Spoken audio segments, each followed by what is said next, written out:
జనసేన పార్టీలో అయితే మీకు సంబంధించిన వ్యక్తులు మీరు పార్టీ వీడినా కూడా మీకు ఎవరో సమాచారం చేసే వ్యక్తులు ఉన్నారని చెప్పేసి వింటా ఉన్నాం. ఉన్నారు. జనసేన పార్టీ ఆఫీస్లో స్టాఫ్ మార్చిన తర్వాత కూడా ఉన్నారు. ఈ రోజుని అందుకేనా అక్కడ ఏం జరుగుతున్న సమాచారం నిత్యం కూడా అక్కడ ఏం జరుగుతుందో సమాచారం కాదు, ఇది ప్యూర్లీ అనాలిసిస్. దానికోసం పెద్ద బుర్ర, పెద్దగా ఆలోచనలు, పెద్ద రాకెట్ సైన్స్ ఏం అవసరం లేదు. కామన్ సెన్స్తో ఆలోచిస్తే కనబడుతుంది.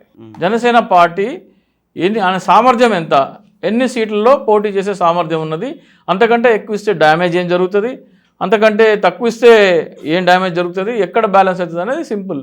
ఎక్కువ సీట్లు ఇస్తే కాపులకి బీసీ ఓట్ బ్యాంక్ దూరం అవుతుంది, కాపులకి తక్కువ సీట్లు ఇస్తే కాపులకి ఓట్ బ్యాంక్ ట్రాన్స్ఫర్ కాదు. ఇది కూడా ట్రాన్స్ఫర్ కాదు. ఎక్కడ దగ్గర రెండు బ్యాలెన్స్ చేసుకుంటే ఎక్కడ దగ్గర అవుతుంది అంటే 2 డజన్లు అని చెప్పినాను. అంతకుమించి దానికోసం పెద్ద ఆలోచించాల్సిన అవసరం లేదు. నేను 2019 సార్ ఎలా చెప్పగలిగారు అలా 24 స్థానాలు జనసేనకి? నేను 24 అనలేదు, 23-24 అన్నాను. 23-24 దగ్గర ఆగిపోతుంది అన్నాను. 23-24 దగ్గర ఆగిపోతుంది అన్నాను.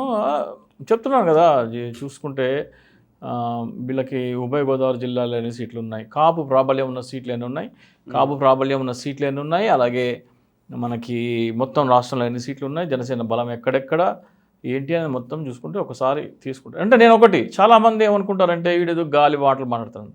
నా దగ్గర సెల్ ఫోన్లో ప్రజారాజ్యం టైం నుంచి 2009, 2014, 2019 ఈ 3 ఎన్నికల్లో ప్రతి నియోజకవర్గంలో మొదటి 2-3 స్థానాల అభ్యర్థులు ఎవరు, వాళ్ళకు వచ్చిన ఓటు శాతం ఏంటి అనేది నేను నిక్షిప్తమై ఉన్నది. నేను దాన్ని స్టడీ చేస్తాను నియోజకవర్గాల వారికి. 2009 నుంచి ఉంది. 2009 నుంచి ఉంది. 2009 కాదు, ప్రజారాజ్యం 2009. చాలామంది ఏమంటారంటే చిరంజీవికి 34 స్థానాల్లో 1000 ఓట్ల లోపల ఓడిపోయారంటారు. తీయమనండి లెక్కలు, నేను చెప్తా ఏ నియోజకవర్గంలో ఎంత అంత ఉండదు.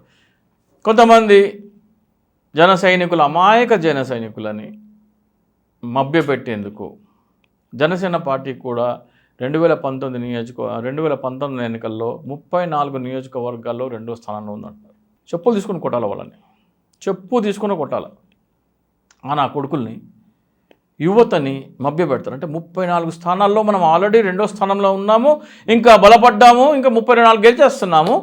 ఆ ఉద్దేశంతోనే 50 సీట్లు కావాలని చెప్పి ఆ ఉద్దేశంతో ఇప్పుడు ఈ జనసేన అధికార ప్రతినిధులు నాతో చాలా డిబేట్లు, నువ్వేమన్నా చిలక చూసాం చెప్తున్నావా, నీకు ఎట్లా తెలుసు చెప్తున్నారు. ఏమైంది ఇవాళ తెలంగాణ ఎన్నికల్లో జనసేన పార్టీ 8 స్థానాల్లో పోటీ చేస్తే కుక్కట్పల్లిలో కష్టం మీద డిపాజిట్ వస్తుందన్న, అతి కష్టం మీద కుక్కట్పల్లిలో డిపాజిట్ వస్తుందన్న, అక్కడ రాలేదు. మిగతా 7 చోట్ల రాలేదు. దానికోసం చిలక చూసాం అవసరమా? 24 స్థానాల్లో సింగిల్ డిజిట్లో గెలుస్తుంది జనసేన పోటీ చేస్తున్న 24 స్థానాల్లో గెలవబోయేది సింగిల్ డిజిట్, అంటే 9 కంటే లోపలే, 10 లోపల, 9 కంటే లోపల, 9 కానీ ఆ లోపల. ఏ స్థానంలో ఏమైనా చెప్పగలుగుతారా? అక్కర్లేదు, ఇంకా అభ్యర్థులు మొత్తం ప్రకటన. మూడు మన జనసేన టీడీపీ లిస్ట్ వచ్చేసింది, జనసేన లిస్టు, వైసీపీ లిస్ట్ వస్తే ఏ స్థానాల్లో ఎవడోడు గెలుస్తాడని నేను చెప్పేస్తాను. అది కూడా చెప్పచ్చు మనం కొద్దిగా అటుగా. ప్రస్తుతం ఉన్న అంచనా ప్రకారం జనసేన పార్టీ టీడీపీ లిస్ట్ రాకముందర నేను 110 సీట్లు దాటుతుందని చెప్పాను వైసీపీ. జనసేన టీడీపీ లిస్టు సంయుక్తంగా 24 స్థానాలకు పరిమితమని చెప్పిన తర్వాత అది 120కి పెరిగింది. ఎలా సార్? ఎలా ఓట్ ట్రాన్స్ఫర్ కాదు కాపుల నుంచి ఎక్కడెక్కడైతే సీట్లు తక్కువ కేటాయించారు. అరే ఇక్కడ దాకా మభ్య పెట్టుకుంటూ వచ్చారు కదా. పవన్ కళ్యాణ్ కార్యకర్తలని ఎర్రి చేసుకుంటూ వచ్చినాడు. మీరు బీప్ వేసుకుంటూ వేసుకోండి, లేకపోతే యాజిటీస్ చేయండి. ఎర్రి పువ్వులని చేసుకుంటూ వచ్చాడు కార్యకర్తలని. బీప్ ఎందుకులేండి, పద్ధతిగానే మాట్లాడుకో. సరే, ఎర్రి పుష్పాలని చేసుకుంటూ వచ్చినాడు. అమాయకులని అమానుషంగా మీకోసమే పార్టీ పెట్టాను, మీకోసమే నేను బతుకున్నాను, నేను బతుకున్నది మీకోసమే అని చెప్పేవాళ్ళని ఎంతగా మోసం చేస్తున్నాడో, ఎంతగా దగాద్రోహం చేస్తున్నాడో పాపం వాళ్ళకి తెలియదు. పార్టీ పవన్ కళ్యాణ్ది కాదు. పార్టీ నడవడిక మొత్తం చూస్తే కళ్ళకు కట్టినట్టు కనపడుతుంది పార్టీ పవన్ కళ్యాణ్ది కాదు అని.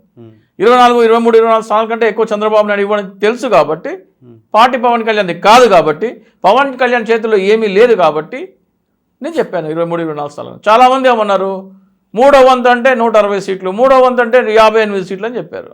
చింతా రాజశేఖర్ గారు కూడా చెప్పారు 2 సంవత్సరాలు పవన్ కళ్యాణ్ గారికి ముఖ్యమంత్రి పదవి చెప్పాలి, ప్రపోజల్ అలాగే 75 సీట్లు ఇవ్వాలా లేకపోతే 50కి పైచలకు స్థానాలు ఇవ్వాలా అని చెప్పి. నేను 50-75 కూడా అనలేదు. 87 జనసేన, 88 టీడీపీ పోటీ చేయాలి. అది కూడా సీరియల్ నెంబర్ 1, 2, 3, 4 ఉంటుంది ప్రతి ఒక్క నియోజకవర్గానికి. 1 ఇచ్చాపురం అయితే తెలుగుదేశం పోటీ చేయాలి, 2 పలాస్ అయితే జనసేన పోటీ చేయాలి. అలా సరి సంఖ్య ఉన్న సీట్లన్నీ టీడీపీ, బే సంఖ్య ఉన్న సీట్లన్నీ జనసేన అలా మార్చుకుంటే రాష్ట్ర వ్యాప్తంగా ఈవెన్గా డిస్ట్రిబ్యూషన్ అవుతుంది. అప్పుడు కావాలంటే ఒక 10 సీట్లు మార్చుకోవచ్చు, మీ వాళ్ళు వీళ్ళు ఎక్స్చేంజ్ చేసుకోవచ్చు. కానీ ఆ సంఖ్య అట్లాగే ఉండాలి. మొదటి 2.5 సంవత్సరాలు పవన్ కళ్యాణ్ ముఖ్యమంత్రి అయితేనే ఓటు ట్రాన్స్ఫర్ అవుతుందని చెప్పాను. మీరు చెప్పినట్లు సరి బేస్ సంఖ్య ప్రకారం సీట్ల కేటాయింపు జరిగితే వీరి ఉమ్మడి కూటమి ఏదైతే ఉందో ప్రభుత్వం ఫామ్ చేయడానికి అవకాశాలు ఏ మేరకు ఉంటాయి? అప్పటి నుంచి చెప్పాలి. అప్పటి నుంచి ప్రజలను సైకలాజికల్గా ప్రిపేర్ చేసుకుంటూ రావాలి.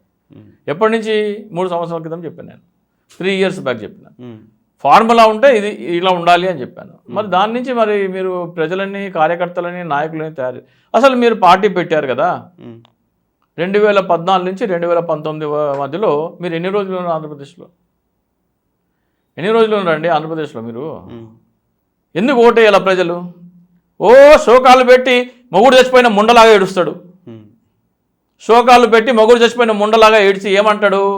నన్ను గెలిపించలేదు 34 స్థానాల్లో అంటాడు. అరే ఓరి సన్నాసి దద్దమ్మ, నువ్వు ఉన్నదే 50 రోజులు రాష్ట్రంలో, నీకు ఎందుకు ఓటేయాలి? పుష్కరాల్లో జనాలు చచ్చిపోతే చూడడానికి రాలేదు, ఇబ్రాహీంపట్నం దగ్గర బస్సు యాక్సిడెంట్ అయిపోతే రాలేదు. ఎప్పుడు వచ్చినావు నువ్వు? చంద్రబాబు నాయుడు ఉస్కో, చంద్రబాబు నాయుడు ఉస్కో అంటే మురిగే కుక్కవి నువ్వు. చంద్రబాబు నాయుడు ఉస్కో అంటే మురిగే కుక్కవి నువ్వు.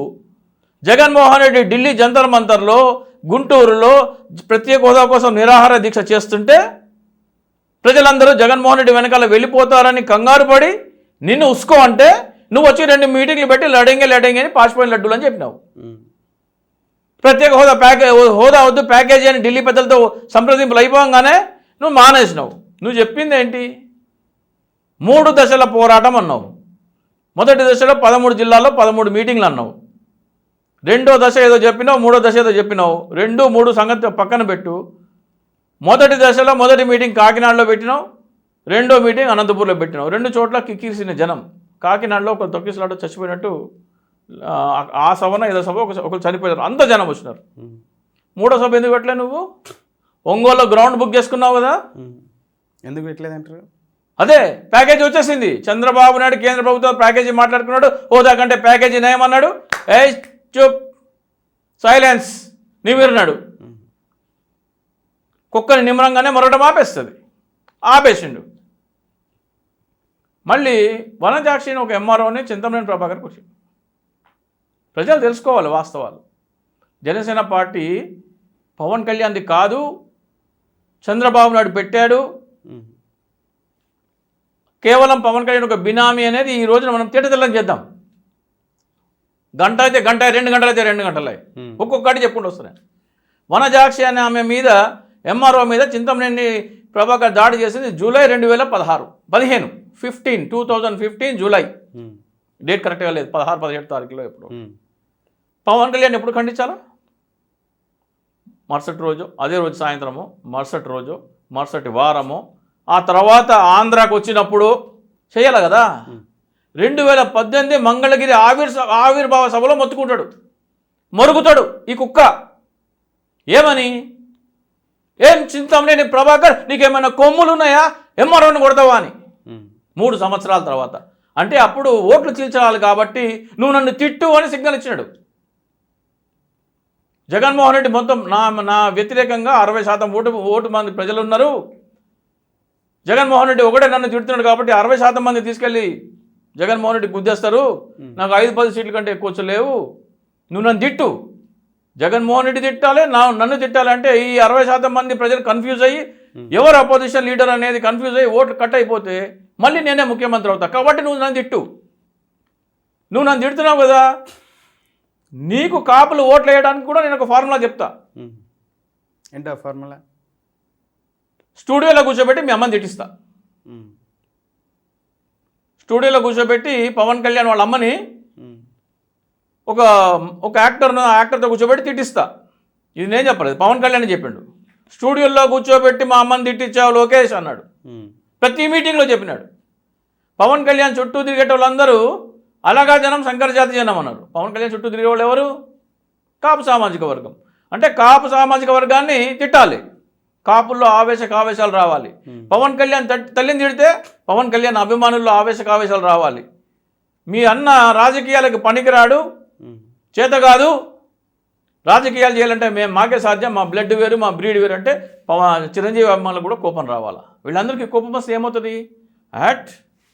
మా మెగా కుటుంబం మెగా హీరోల తల్లినే తిడతావా అని వచ్చి అభిమానులందరూ జనసేన ఓటేయాలి. కాపు సామాజిక వర్గాన్ని అలగా జనమంటావా అని అందరూ వచ్చి దీనికి ఓటేయాలి. ఇదంతా ఎందుకు చేశాడు? ముద్రగడ పద్మనాభ ఉదంతం తర్వాత, కాపు రిజర్వేషన్ ఉదంతం తర్వాత, తుని రైలు, కాపులు ఎవరు నాకు ఓటు వేయట్లేదని అర్థమైపోయింది ఆయనకి. నాకు ఓటు వేయకపోతే ఎవరికి ఇస్తారు? వైసీపీకి ఇస్తారు. వైసీపీకి వేస్తే మొత్తం గుండు 23 కూడా వచ్చేటిగా. సో పవన్ కళ్యాణ్ ఎగదోస్తున్నాడు, నువ్వు తిట్టు అని. ఇద్దరు పరస్పరం తిట్టుకున్నట్టు డ్రామా ఆడాడు. డ్రామా ఆడి అయినా కానీ కాపుల్లో యూనిటీ రావట్లేదు. ఏం చేయాలి? ఇది కాపుల పార్టీ అని నమ్మించాలి. కమాన్ చిన్న ఇంటరప్షన్. లేదు. జేడి లక్ష్మీనారాయణ, తోట చంద్రశేఖర్, ఆర్ఎంఆర్ గారు, పులిశేఖర్, అద్దేపల్లి శ్రీధర్, ఆకుల సత్యనారాయణ, మాదాసు గంగాధరం, విజయబాబు గారు, మారిశెట్టి, ముత్తం శెట్టి, ఇలాందరినీ జనసేన పార్టీలోకి చూపించారు. ఇదందరూ కాపు నాయకులు. అరే ఏముంది, మన కాపు పార్టీ, కాపు నాయకులు కాపులను తిడుతున్నారు, మెగా కుటుంబం తల్లిని తిట్టినారు, కాబట్టి ఈ పార్టీ గుద్దేయాలి అని ప్రజలు అనుకోవాలని ఈ ఎత్తుగడలని చేస్తారు. కాకపోతే కనెక్ట్ కాలే, కాపులకి అది కనెక్ట్ కాలే. కనెక్ట్ అయితే ఒక 25% ఓటు బ్యాంక్ కనుక చీలింటే జగన్మోహన్ రెడ్డి 30 దగ్గర ఆగిపోయేవాడు, పవన్ కళ్యాణ్ 20 దగ్గర ఉండేటోడు, 40%తో చంద్రబాబు నాయుడు మళ్ళీ అధికారంలోకి వచ్చాడు 19లో. ఇది కుట్రపూరితంగా కాపులని మభ్యపెట్టేందుకు చంద్రబాబు నాయుడు ఎత్తుగడలో కన్న తల్లిని, సొంత అన్నని, సామాజిక వర్గాన్ని కూడా తిట్టించేందుకు సిద్ధపడ్డ దుర్మార్గుడు పవన్ కళ్యాణ్.